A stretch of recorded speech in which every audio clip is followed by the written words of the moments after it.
दौरा हुआ और फिर वहाँ से हम हमारे जो पार्टी के जिम्मेदार हैं उनके घर में जाकर थोड़ा लंच वंच किए और फिर उसके बाद हम वहाँ से नमाज पढ़ के निकले। तो ये पिलखुआ जो है छिछारसी टोल गेट के पास अचानक एक ज़ोरदार आवाज़ आई। तो हमारे साथ गाड़ी में हमारे दोस्त यामीन गाड़ी चला रहे थे, शौकत हमारे अध्यक्ष और सारिम बैठे थे। तो दूसरी आवाज़ आई तो यामीन खान ने कहा भाई हमला हो रहा है। तो हमारे सामने हमारे हाजी साहब की टाटा सफारी थी, पीछे 2 फॉर्च्यूनर थे। तो क्योंकि वो बैरिकेड होता है तो हमने अपनी गाड़ी से उसको धक्का नहीं बल्कि तेज़ मारा और ताकि गाड़ी आगे बढ़ी। जब हम बाजू लेके निकले, पीछे जो फॉर्च्यूनर थी जिसमें माजिद हुसैन एक्स मेयर हैदराबाद के थे, उनके ड्राइवर ने एक अटैकर पर उस पर गाड़ी चलाई, उसके पैर वैर को जख्मी हुआ। 2 लोग थे, हमको 2 लोग दिखे, एक रेड हुडी पहना हुआ था और एक वाइट जैकेट। तो वो जो गाड़ी जख्मी हुई, दूसरा जो वाइट जैकेट पहना था, वो उन 2 फॉर्च्यूनर पर भी 2 राउंड फायर किया। खैर हम गाड़ी हमारी आगे बढ़ी, टायर पंक्चर हो गया था, राइट साइड से वो मारे थे हमने उनके सफारी को। तो थोड़ी दूर एक 2-3 किलोमीटर पर फ्लाईओवर है, फ्लाईओवर से पहले हमने गाड़ी रोकी और हाजी साहब की टाटा सफारी में बैठकर हम निकल कर आए।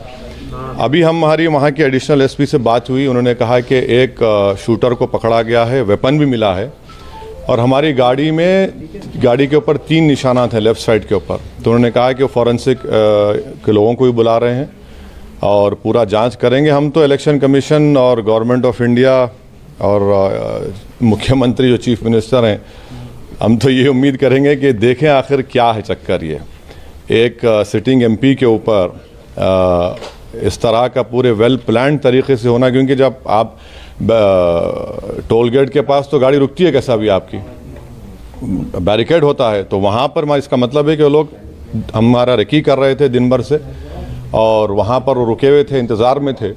और उसके बाद खैर अल्लाह बड़ा है, अल्लाह ने हमको सेफ़ रखा अल्हम्दुलिल्लाह।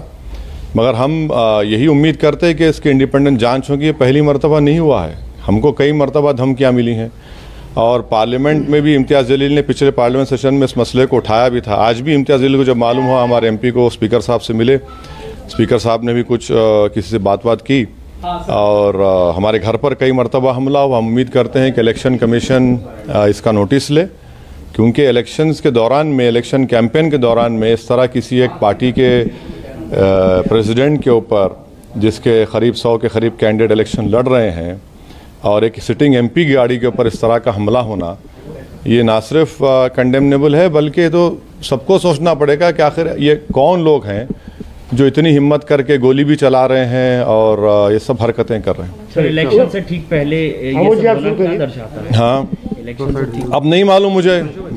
अगर ये लोग, ये मारने वाले अगर ये समझ रहे हैं कि हम पीछे हट जाएंगे, हम डर जाएंगे, हम शुरू दिन से कह रहे हैं कि जब तक हमको अल्लाह ज़िंदा रखेगा हम जिंदा रहेंगे, जिस दिन हमारा वक्त आएगा हम चले जाएंगे।